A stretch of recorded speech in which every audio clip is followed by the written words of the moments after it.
resolver este ejercicio de físico-química que involucra temas de equilibrio de fases y la ley de Raoul. El ejercicio nos dice que tenemos una presión del hexano y del octano. Del hexano es de 1836 y del octano de 354 torr. Los dos están en una mezcla líquida a una presión de 666 torr, y lo que necesitamos calcular son las fracciones molares de la mezcla líquida y de la mezcla vapor. Y entonces lo primero que debemos hacer es entender qué es lo que está pasando en el sistema.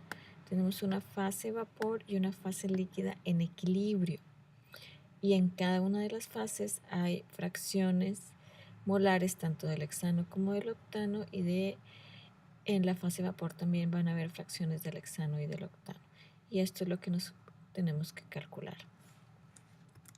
Para hacerlo, entonces, estas son las ecuaciones que vamos a realizar.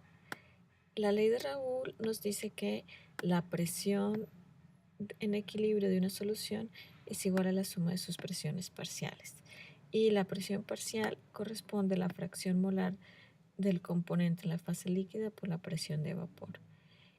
Esta es la primera ecuación que vamos a usar, y ahí la vamos a relacionar con esta, que quiere decir que la fracción molar del hexano en la fase líquida más la del octano en la fase líquida debe sumar 1, y de igual forma las fracciones molares en el vapor deben sumar a 1. Por lo tanto, estas dos son las que vamos a usar en la primera fase, y en la segunda fase vamos a usar esta que nos relaciona las fracciones molares del vapor por la presión de la mezcla con las fracciones molares en la fase líquida por la presión de vapor.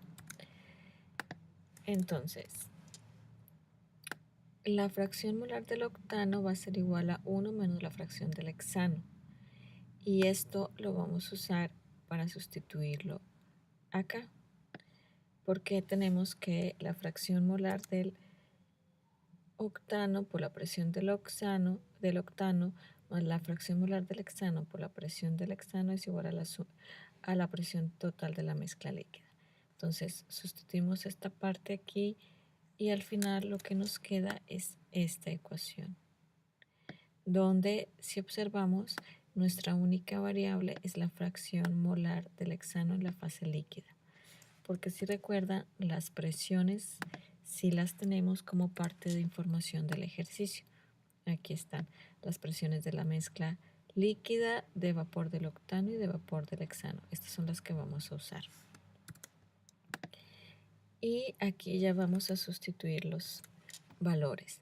La presión de la mezcla líquida por la presión del octano, que es 354, menos la fracción del hexano, que es lo que no sabemos, por la presión del octano, más la fracción del hexano por la presión del hectano.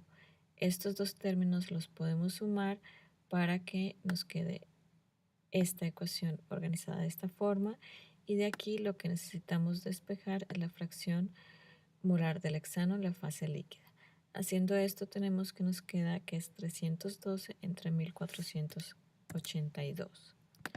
Por lo tanto, la fracción del hexadeno en la fase líquida va a ser 0.21, y la del octano, como ya habíamos dicho, es 1 menos la del fracción molar del hexano. Entonces esto corresponde a 0.79 como la fracción del octano en la fase líquida.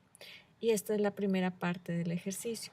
La segunda parte, lo que debemos hacer es calcular las fracciones molares en la fase vapor, y vamos a usar esta ecuación. En la ecuación ya nuestra única incógnita es las fracciones en la fase vapor. Despejando de aquí tenemos la fracción del octano en la fase vapor va a ser igual a multiplicar la del octano en la fase líquida, que la acabamos de calcular, por la presión de vapor del octano entre la presión de la mezcla, y de igual forma es para la del hexano en la fase vapor. Y aquí ya tenemos los términos sustituidos con la información que tenemos, y el resultado es que del octano tenemos una fracción en el vapor de 0.42 y para el hexano de 0.58.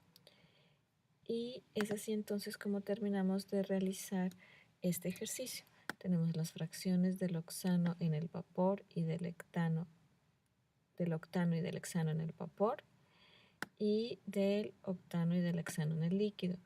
Y una forma de corroborar nuestros resultados es que la suma de estas dos fracciones debe ser igual a 1. Siempre, la suma de estas dos debe ser igual a 1. Bien, con esto terminamos de resolver este ejercicio que involucró temas de fracciones molares, equilibrio de fases y la ley de Raoult.